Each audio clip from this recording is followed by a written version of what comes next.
us this opportunity. I would like first to thank the team who's behind this initiative, encourage them to keep it and maintain it and improve it. That would be indeed the goal for the future.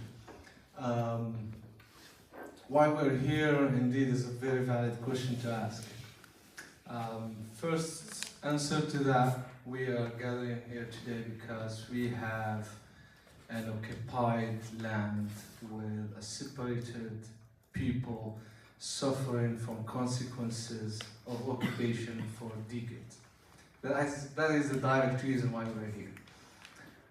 Second is that we have our people separated by a separation wall between the occupied territories, refugee camps, and we have also been spread throughout Europe and other continents due to the fact that we are occupied. The reports have been very detailed in tackling major human rights violations or grave violations committed by the Moroccan occupation forces against Sahrawi civilians in the occupied territories. I would like to elaborate on dividing the type of crimes committed by the Moroccan occupation against Sahrawis. I will use a term, and I don't stand fully behind it, but in the Sahrawi civil society and Sahrawi civilians, we start to see something called luxury rights. I know that all human rights are important and are key, but we start to have a division defining luxury rights. And if I give you the floor to ask you which basic fundamental human rights you believe is the most important to you, I'm quite sure that 90% of your fundamental rights will land in the luxury right basket. We define it, our people define it as luxury. If we talk about freedom of speech, freedom of association, right to education, right to health, and so on, those are categorized as luxury rights, unfortunately, because we are still not able to exercise our fundamental right to self-determination. We have a massive demographic transfer and demographic engineering taking place in the occupied territories of Western Sahara, and all that crimes that comes with it, from discrimination to forced allegiance, and so on. We have, for instance, Morocco separating the Western Sahara using millions of landmines while promoting itself as a contributor to climate change through green energy projects. This is a greenwashing, of course, of the occupation, internationalization of the occupation to get more parties involved, and working toward more complicated situation that the UN will definitely fail to resolve. So, as the report have highlighted, we see increase in attacks against Sahrawi civilians in occasions. Of course, it's happening all the time throughout the year, but there are occasions where there is a dramatic increase. And one of those is, for instance, as the report highlights, is the visit of the Mistura, or visits of any international institution that comes in fact-finding mission to visit the territory. We see increase. And that increase is the valid proof of what Morocco is trying to hide. There is a suspicion that Morocco doesn't want the Sahrawis to meet these people or convey their opinions to those visitors. That's the main target. At the same time, we see aggression increase also during national days, Sahrawi national days, which are part of our identity. Celebrating the formation of the Polisario Front is our identity, is something really, really holy to the Sahrawis, but we are not able to celebrate it.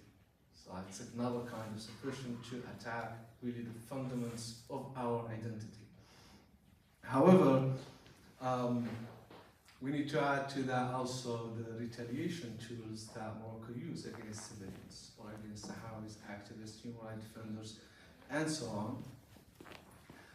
Arbitrary detention is one of those retaliation tools. People are prevented from accessing jobs. They cannot have a normal life, working in a normal job. It's impossible for activists. It goes beyond to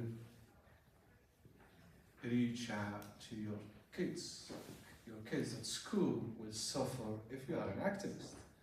Your wife or your sister will be dragged on the street, as you see in the images, because, first of all, she is a Sahrawi, and second, which is a drive, because her brother or father or relative is an activist defending the right to self-determination of the Sahrawi people. So if we gather all that, then we see a systematic oppression, organized crimes committed against activists, Sahrawi activists in particular, in the occupied territories of Western Sahara, to silence them and prevent them from echoing the voice of Sahrawi civilians in the occupied territories. We see smearing campaigns against activists, trying to isolate them from their entourage, social entourage, for instance. We see also, and that is maybe I am an example of that, is the use of sophisticated barriers for surveillance. So you are not safe if you are in Europe. Myself, being based in Belgium, supporting my colleagues on the ground in the occupied territories to conduct their human rights work, I became a target. So I'm a victim of the spyware Pegasus, for instance, and I know definitely that spying on me have, of course, access to information as one of the goals, but they want you to know that you are surveyed. They want you to know that you are monitored. They want you to know that you are followed. They want to create in your mind the idea that you cannot do anything without consequences. They want you to live in fear. And if they reach that, if they reach 5% of that, it means that they reduced your productivity, they reduced your activism, and they achieved the main goal of silencing you at the end. So when we look at the Moroccan occupation in Western Sahara, and in general, as a whole, there is absolutely no room for activists to conduct their civil society work, whether it is human rights work, whether it is political work, or social, as long as it is under the flag of the Sahrawis. You have to be part of the annexation, you have to accept the military occupation in order to access or to conduct any type of activities. So the general conclusion here that freedoms and fundamental human rights for Morocco have one meaning. It's conditioned with your allegiance to the Moroccan occupation, conditioned to your acceptance of that military occupation in the occupied Western Sahara.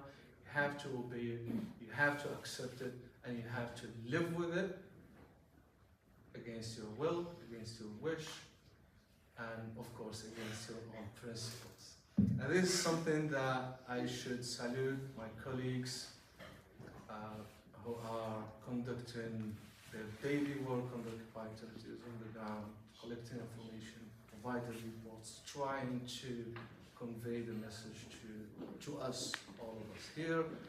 And our mission is not to leave that message with us, is to convey it further to a larger group. And that is indeed what we are trying to do here. I thank the organizers for it, and thank you.